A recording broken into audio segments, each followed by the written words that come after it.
Ey balam pulları çıkıp kaptı. Ha? Rahmet cuma rahmet. Hiç kısı yok. Çıngırak sağsıl cuma balam pullarına. Acha nim tamak yeyla. Balammış 5 koy pulga. Nimi keldamış 5 koy pulga layık tamak versler. Bu bizden dandar xuraz en azam tamqımız 16 koy toq mifen kildo. Lekin sizden bu 5 koy pullar bir tal aq mifen kildo şu. Meyle balam ak mifen basım içip versler. Kuskan bek içip gitti bir çay versleri şunu yivalayım ben işadı.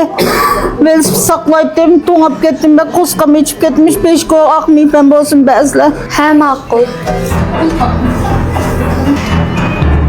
Nasıl?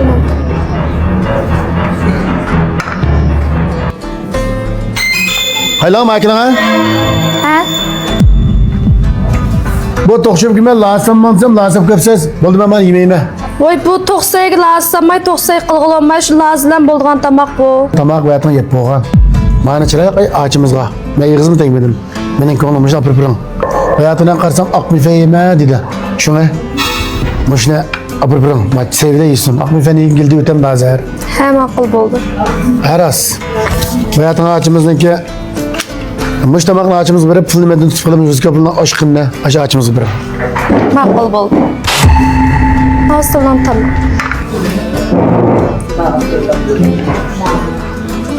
Balam bunu hata ekip koygaşmamla. Ben ak mifen diyendim bana. Çık bizim ekili bunun bergdek pulum yok. Ha acha xotirjam bo'lsa ayad o'ltag'an akasining pulini to'lab chiqib bo'ldi. Uyey. Üz yemeği bana biripti de. Rahmet balam maqlı. Xo'jayin ma pulni pachlab bersa bo'pti ekan.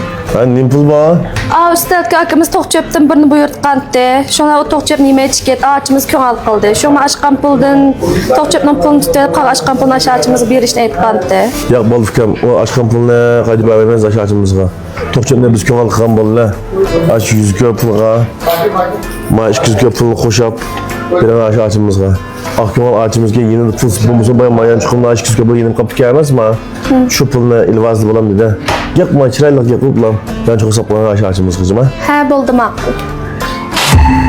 Ha acha ma bayan ma ustad o'ltaga akash tamoqning pulini berib ma o 100 ko'y pulni sizga berishni topilgandi. Uyey rahmet balam. Anda ma 200 ko'y pul xo'jayinning sizga bo'lgan ko'ngli ekan. Bayan xo'jayin o'ltaga vaqtida yanchiqida yenib qaptigan shuni sil eskartib qo'yib kel xo'jayin. Ko'rib ta'sirlanib shu 200 ko'yni ko'ngli qilgan. Balam mishni bergen kim bo'ldi? Rahmet cima şu hocayanga rahmetimni bir yetkizib. Ma'sulinki, tamoqninki. Uyey tamoqim bulamam siz balam. Xo'jayin ko'ngil qildi. Vay rahmet. Maqa balam emse. Rahmet balam rahmet.